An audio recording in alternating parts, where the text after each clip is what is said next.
আমরা এখন মধ্যযুগে নাই, আমরা আধুনিক যুগে।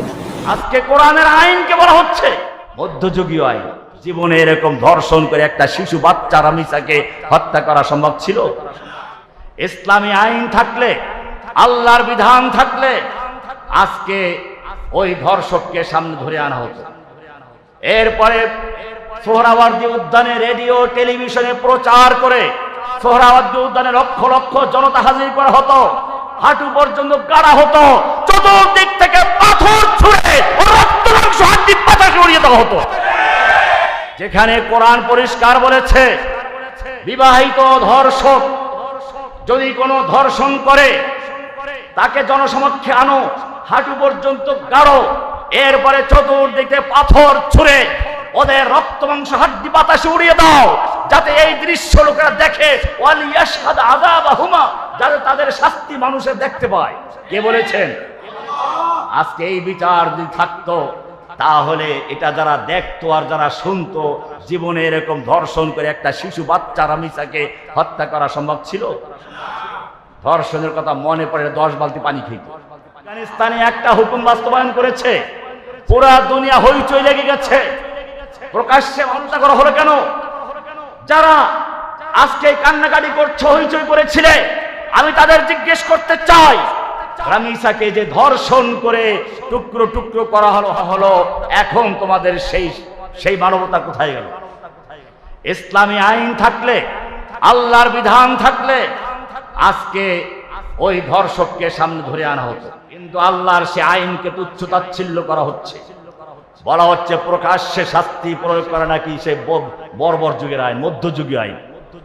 মধ্যযুগীয় আইন, মধ্যযুগীয় আইন বলতে কাকে তিরস্কার করা হচ্ছে?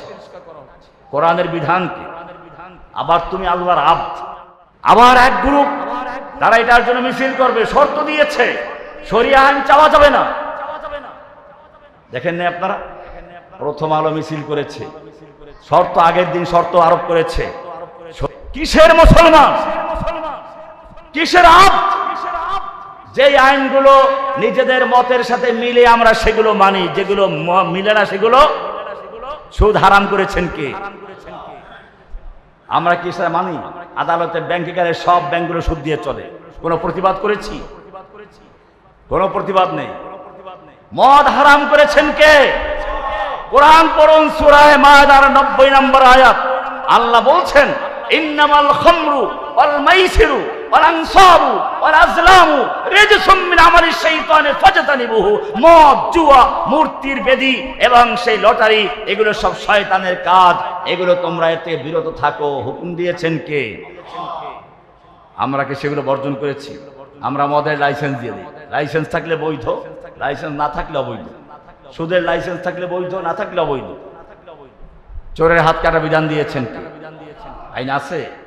জেনা ব্যভিচারের বিচার বিধান দিয়েছেন কে? সুতরাং মনে রাখতে হবে, আমরা যদি সত্যিকার অর্থে আব্দ হয়ে থাকি, আমরা যদি সত্যিকার আল্লাহর গোলাম হয়ে থাকি, সত্যিকারের মিল্লাতে ইব্রাহিমের অনুসারী হয়ে থাকি, কোরবানির শিক্ষা যদি গ্রহণ করে থাকি, তাহলে আমাকে বলতে হবে ইন্না সালাতি ওয়া নুসুকি ওয়া মাহইয়ায়া ওয়া মামাতি লিল্লাহি রাব্বিল আলামিন। বলো আমার সালাত, আমার কোরবানি, আমার ত্যাগ, আমার জীবন, আমার মরণ সবকিছু কার জন্য? আল্লাহর হুকুমের সামনে অবনত। এটাই মুমিনের বৈশিষ্ট্য, এটাই কোরবানির শিক্ষা। এজন্য আপনারা দীর্ঘ সময় পর্যন্ত কোরবানির ফাজাইল শুনেছেন, মানাকিব শুনেছেন, এবারে কোরবানির শিক্ষা। এটাই জিলহজের শিক্ষা। জিলহজ মাসের চাঁদ দেখার থেকে শুরু হতো তাকবীর। আব্দুল্লাহ বিন ওমর রাদিয়াল্লাহু তাআলা আনহু, আবু হুরায়রা রাদিয়াল্লাহু তাআলা আনহু বাজারে যেতেন, জোরে জোরে তাকবীর বলতেন।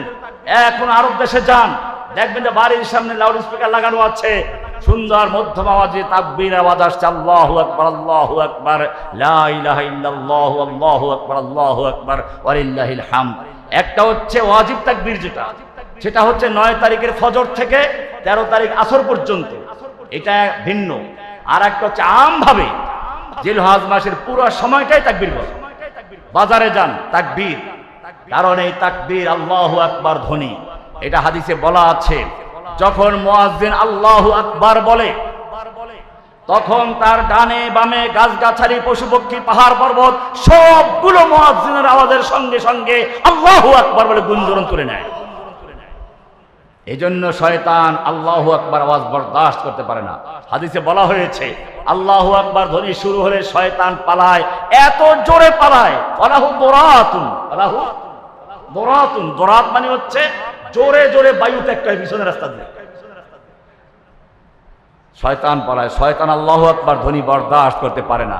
এই জন্য দেখেন না বাংলাদেশে যে সরকার শয়তান পালিয়ে গেল, আল্লাহু আকবার ধ্বনি বন্ধ করে তারপরে জয় বাংলা প্রতিষ্ঠা করার চক্রান্ত করেছিল। আল্লাহ সুবহানাহু ওয়া তাআলা এই শয়তানকে বিতাড়িত করেছেন। সুতরাং মনে রাখবেন আল্লাহ তাআলা বলেছেন ওয়ালিতুকাব্বিরুল্লাহ, তোমাদের এই কোরবানি এজন্য দেওয়া হয়েছে যাতে করে তোমরা বেশি বেশি আল্লাহ তাকবীর বলতে পারো।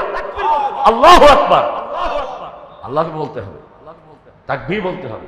নাহনু উম্মাতু তাকবীর, আমরা তাকবীরের উম্মত। যুদ্ধের ময়দানে তাকবীর, সাহাবায়ে কেরাম তাকবীর দিয়ে যুদ্ধ বিজয় করেছে। আমরা তাকবীর দিয়ে আল্লাহু আকবার সালাত শুরু করি, তাকবীর দিয়ে রুকুতে যাই, তাকবীর দিয়ে সিজদায় যাই। কার বরত্ব? ওয়ারাব্বাকা ফাকাব্বির, আমরা একজনের বরত্ব প্রমাণ করব। কার? সুতরাং এই মাসে বেশি বেশি তাকবীর বলা, আল্লাহর মাহাত্ম্য, আল্লাহর বরত্ব অন্তরে বসানো এবং নিজেকে আল্লাহর গোলাম বলে প্রতিষ্ঠিত করা। আমাদের রবকে আমরা কি? আব্দ, দুইটা শব্দ। আব্দুল লিখতেও 3 অক্ষর, রব্বুল লিখতেও। রব হচ্ছে সৃষ্টিকর্তা, মালিক, আদেশদাতা, আইন বিধানদাতা। আমরা হচ্ছে আব্দ। আব্দের কাজের সবকিছু মেনে নেওয়া বিনা প্রশ্নে। আল্লাহ সুবহানাহু ওয়া তাআলা আমাদের সকলকে কোরবানির এই মহান শিক্ষা, গুরুত্বপূর্ণ শিক্ষা, তাওহীদের বাণী ভালো করে বুঝে শুনে আমল করার তৌফিক দান করুন, আমিন। আজকের এই মাদ্রাসার কথা একটু আগে আমার পূর্বে যিনি ছিলেন উনি বলে গেলেন। আমি আপনাদেরকে বলবো, এলাকার লোকেরা যারা আছেন, একটা মাদ্রাসা এলাকার জন্য একটা আল্লাহর রহমতের জায়গা। আমি বলি যত পীর বুজুর্গ বলেন, সব পীর বুজুর্গের চেয়ে বড় আল্লাহর ওলি হচ্ছে এই হাফেজখানার ছাত্ররা। কারণ কি জানেন? প্রতিদিন ভোর রাতে উঠে। আমরা কি কেউ নিয়মিত উঠতে পারি? ওরা ভোর রাতে উঠে কোরআন পড়া শুরু করে, সারাদিন কোরআন পড়ে, নামাজ পড়ে জামাতের সঙ্গে, অথচ বালেগ হয় নাই, ফরজ হয় নাই, আমল নামার খাতা খুলেই নাই। এরপরেও তারা সেই ভোর রাত্রে থেকে কোরআন পড়া শুরু করে। ওরা সবচেয়ে বড় আল্লাহর ওলি, নির্ভেজাল ওলি। এই ওলিদের পাশে থাকবেন, এদের সাহায্য করবেন, এদের খেদমত করবেন। কোরবানির সামনে আছে, নিজের ঘরে যেরকম গোশত পাকাবেন, ছাত্রদের খাওয়ার জন্য গোশত দিয়ে দিন। আমি একটা মাদ্রাসায় পড়াই, বুখারী পড়াই, ওখানে মহল্লার লোকেরা গোশত দেয়, সব জায়গা থেকে গোশত দিয়ে যায়। ওখানে আব্দুল কুদ্দুস ফারুকী সাহেব, ওইটার নায়েবে মুহতামিম, উনি বলতেছিলেন যে আমাদের 6 মাসের গোশত কোরবানির সময় জমা হয়ে যায়। 6 মাসের কোনো গোশত কিনতে হয় না। কেউ খাসির গোশত, কেউ মুরগির গোশত, সব দিয়ে যাচ্ছে, ওনারা ফ্রিজ ভরে রেখে দেন। প্রায় 6 মাস চলে এই গোশত দিয়ে। এই মহল্লার একটা মাদ্রাসা, এই মহল্লার লোকেরা চেষ্টা করলে এই মাদ্রাসা চালাতে কোনো কষ্ট করতে হবে? আল্লাহ সুবহানাহু ওয়া তাআলা আমাদেরকে এই মাদ্রাসাগুলোর সঙ্গে মিলেমিশে তাদের সঙ্গী হয়ে তাদের খেদমত করার তৌফিক দান করুন, আমিন। ওয়া সাল্লাল্লাহু তাআলা আলা নবিয়িনা মুহাম্মদ ওয়া আলা আলিহি ওয়া সাহবিহি আজমাইন।